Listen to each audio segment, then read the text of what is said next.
উত্তর চব্বিশ পরগনার হাবড়ার পাশাপাশি মধ্যমগ্রামেও চলেছে আজ কেন্দ্রীয় তদন্তকারী সংস্থার অভিযান। একটি অভিজাত আবাসনে তল্লাশি চালায় ইডি। আমরা কথা বলবো, আমাদের সঙ্গে রয়েছেন আমাদের প্রতিনিধি ভক্তি দে। কি জানতে পারা যাচ্ছে এই অভিজাত আবাসনে, কার বাড়িতে হয়েছে তল্লাশি, কোন মামলার প্রেক্ষিতে এই তল্লাশি চলেছে? দেখো, মূলত পিঙ্কি বসু এবং তার স্বামী, তাদের এই যে আবাসন মধ্যমগ্রামে, সেই আবাসনে আজকে সকাল 7টার সময় ইডি অভিযান চালায়। মূলত ঝাড়খণ্ডের একটি আদালতে দায়ের হওয়া মামলায়, আর্থিক তছরূপের মামলা সেটা। সেখানে দেখা যাচ্ছে যে এই পিঙ্কি বসু এবং অভিজিৎ বসু তার স্বামী, তারা এখান থেকে টাকা পাঠাতো হুন্ডির মাধ্যমে, এবং যেটা আরও জানা গেছে তারা পাচারের ব্যবসা করে, অর্থাৎ মানব পাচার থেকে শুরু করে সোনা পাচার, এই ধরনের বেশ কিছু পাচার তারা বাংলাদেশে করতো।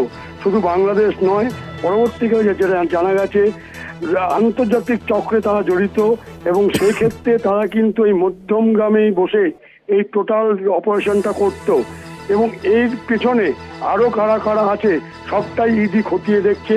আজকে সকাল 7টার দিকে প্রায় 9 ঘন্টা হয়ে গেল ইডি আধিকারিকরা কিন্তু তল্লাশি চালাচ্ছে, এবং যেটা সূত্র মারফত খবর, ইতিমধ্যে প্রচুর সোনার গহনা এবং আর্থিক টাকা, অর্থাৎ ক্যাশ টাকা তার কাছ থেকে পাওয়া গেছে। সেগুলো কিন্তু এখন আরও যাচাই করা হচ্ছে যে আরও কিছু টাকা আছে কিনা।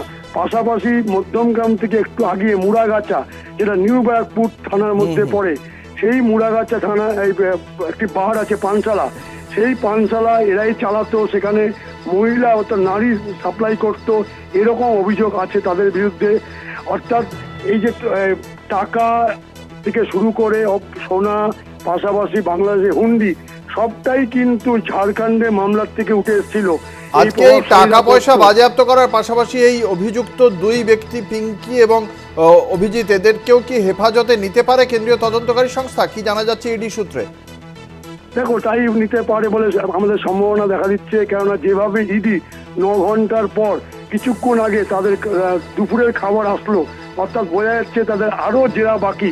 কতক্ষণে জেরা শেষ হয় সেটা দেখার বিষয়, কিন্তু সূত্র মারফত খবর তাদের কাছে অবৈধ প্রচুর টাকা এবং গহনা পাওয়া গেছে, এবং পাশাপাশি তারা যেভাবে এই নারী র্যাকেটটা চালাতো সেই সম্বন্ধে তারা কিন্তু অনেক কিছু তথ্য পেয়েছে। অর্থাৎ সব তথ্য এক করে তাদের হেফাজতে নেবে, সেটা কিন্তু পরিষ্কার।